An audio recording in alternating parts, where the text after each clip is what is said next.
here we are. We're back. We're back to the old war format season, and we're off. Okay, first war of the season. We're up against Salty, and I looked at my war assignments for this war, and I'm like, oh man, I got Path 9 fights. Okay, cool, but I have no immunities. I don't know. Maybe I pissed off my officer. I don't know. But anyway, so here we are with this Node 9 serpent. Not Node 9, Path 9, whatever the first node is. The plan here is, I use the Power Start 1 boost, and we have the Mystic Comeback boost. So yeah, we're gonna throw the SP2 just to apply the Wither to keep Serpent's power gain in check. We're gonna throw an SP1. This applies energy vulnerability, so our specials will start doing more damage. Goal here is just throw a couple more. We're gonna go for the SP2. Get big damage. We wanted to get our Wither back to keep his power gain in check. Here I'm thinking, if I go for another SP2, maybe that would seal the job. But hey, we do not crit at all. The one big gripe I have about Isophyne is like this crit rate is horrible, and she has nothing to increase it. So we throw another SP2 and that does the job. So there we go. We made it through the first hazard shift fight, no immunities. And now we're up against a Domino, and this time we're using Zola on attack. So I'm like, oh man, I'm over here like, yeah, I must have really pissed the guy off. But anyway, I did watch a clip of Zola against Domino. I don't think it was for this node, but I have a general basis of the fight. Want to use our special lock 1, get her to fire her SP2, then we fire our SP1 and just heavy spam. And then we can go into an SP2. Now that's my plan. I'm also like, oh wait, I gotta remember the shock. I'm not shock immune. So I'm like, okay, cool. I'll just tap her, hit a block once, and then we'll just go crazy in the poison phase. Initially, I said that I was gonna hit her block just to help with my spacing and try to keep her on the right side, which is what should have been done, to be honest. And then, we more than likely could have just heavy spammed a lot. Now, I do know that I can regen off the SP3. Similar to Sentinel, except Sentinel, you come back with a full bar of health, because you have a whole new Sentinel bot. With Zola, I'm still Zola, I'm just gonna regen. So, them shocks are ticking, but I'm like, okay, cool, we'll get the SP3, we'll throw it, we'll regen. Say, hey, I'm gonna work on the Zola gameplay. Right now we're just trying to survive. And yeah, now we got a regen. She's in the poison phase. We can just go ham, knock her over, not worry about anything. And it's just by the time I can get to a point where I can just set her up in the corner, hey, she's back in the shock phase. And that one heavy, I got 4 shocks on me, and it's just bro, what kind of RNG is that? So I'm like, okay, we just have to slow play it again. Now, unfortunately, we're not in the corner, so I can't heavy spam her.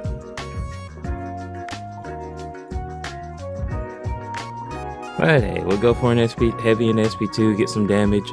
And of course, we get some excellent shock RNG. Now we have 4 on us.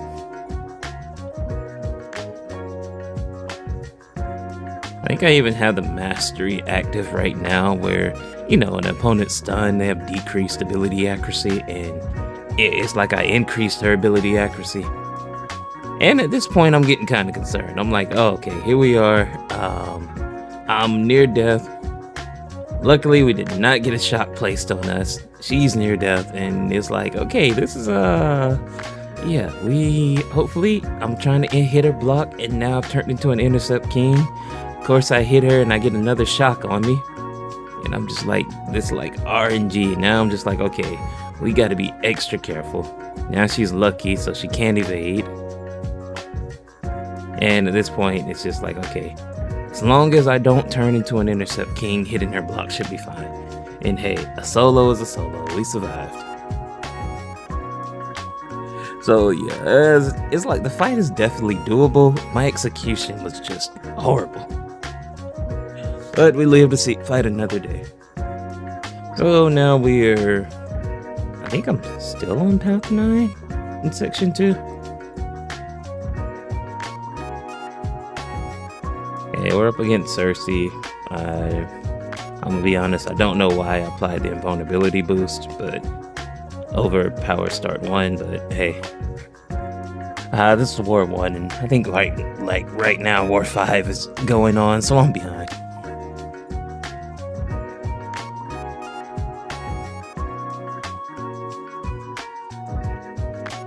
So right now we're just hitting our block, creating spacing, you know, like I should have done during the Domino fight. Isophyne is Cold Snap immune, so we can hit her directly and not worry about anything in this phase.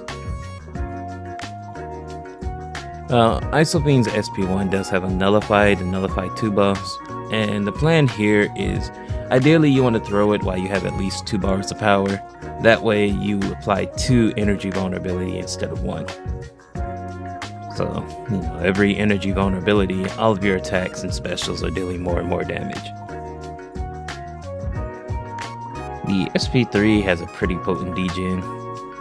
So right now we get off in SP1, nullify some buffs, get a couple of energy vulnerabilities rolling. She's in the poison phase, so we're just gonna hit a block, you know, slowly chip her away, keep her spacing, keep her in the corner.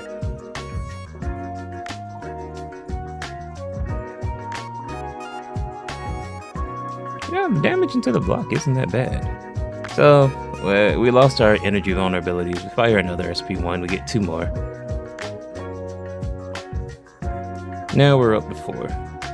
But unfortunately we're in the poison phase, so I stuck to SP1 because I also figured SP2 might have hit too hard to, you know, pushed her to her glancing mode. But since we did trigger the glancing, as soon as it ends we can fire a juicy, well, I guess we'll go for SP3 and not SP2. SP3 does place a degen, and I think I still had 4 energy vulnerability on her, so no, degen should be pretty nice. Okay, we only had 2 at that point. But hey, you know, it's constant damage, so we're not going to complain. Okay, yeah, that was my plan initially, was to SP1 for energy vulnerabilities and just SP3 this fight. So I figured the SP2 would probably trigger her glancing. Alright, so moving on.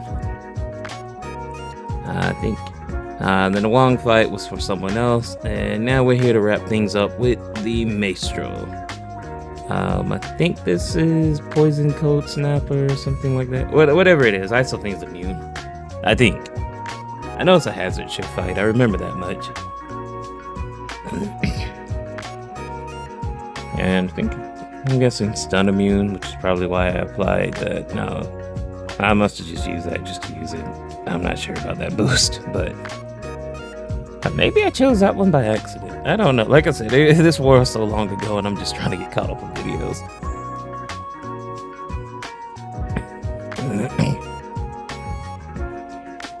Alright. So, I went for another parry, and I don't know what happened. Okay, oh yeah, actually I do remember. By the time this fight happened, I ended up like, you know, just trying this out on the tablet. Horrible idea. I should have just stuck with my phone. So yeah, we went for the reparry. Yeah, that didn't work out. We went for another reparry. That didn't work out. So we throw an SP1 because it's like, oh man. And yeah, it was just like horrible idea. It just, whatever device you're comfortable with, stick to that device. Look at that. That's like my special one is still lingering in the background. Guys, Maestro is at full charges, and I'm just going to be ticking away from the radiation. So yeah, this was like, I'm just you know, War 1 with like, hey, we're back to the whatever you call it, regular format season. At this point I know it's over for me. And yeah, so that was just horrible. So at this point, you know, we put the tablet down, we come back, I'm just sitting there like, bruh, really? Now I'm actually playing on my phone. So my phone was like updating and all that, and I was just trying to get the fight done. But yeah, so now we come back in. I think I got whatever boost I wanted before. See, I'm so scarred, I didn't even bother to go for the reparry. Okay, I got an indestructible boost on this time. which I'm not sure why I did not have on the first time. But luckily, Isophyne is Cold Snap and Bleed Immune, so we threw our SP1 early just to nullify his glancing buff. And now that he has even more buffs, we're going to throw it again. Because we're going to get power back from Mystic Dispersion, and we want to get rid of those Fury. Those Fury turn pretty potent when, he reaches 40 charges and they go passive. But unfortunately, he threw an SP2 and he got them back anyway.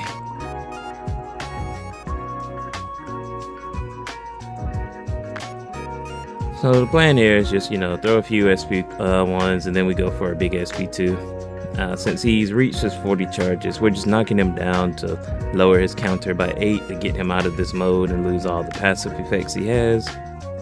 Right now, we do have 2 energy vulnerability. And I know I'm thinking, the fight's too slow for me to kind of build up more, so we'll just go ahead. So we do try to see if we can throw this one and race to an SP2, but glancing does kind of slow that down a bit. And he's very generous throwing his specials, which we throw the striker, and do we make it? Okay, we made it. We threw the SP2 with 4 vulnerability. Unfortunately, only one of those hits crit. Gotta love that about Isophyne. It's like, Kabam said she's perfectly balanced, It's like when you hear a champ is perfectly balanced, I think of Serpent. They said Serpent was perfectly balanced. Do I like Isophyne? Absolutely. Do I put her in the same league as Serpent? Absolutely not. So I was like, I still have these 19 minutes of Isophyne fights in Battlegrounds I recorded in the showcase I have together. I'll eventually post it. I haven't posted it because I was going to talk about what I like about Isophyne, what I feel like she needs a buff, and how that one meta really turned her into a god tier attacker. But unfortunately, before I posted the video, Kabam said she's good as is. But anyway, it's our first war. As you can see, it's finally over. And unfortunately, I'm starting the season off, ending my previous streak. But hey, we made it through our first war. Unfortunately, we did lose this war against Salty. Shout out to Salty. They're consistently a top 3 podium alliance. So all we can do is just, look forward to the next war and keep on pushing on. Till next time, guys. Peace.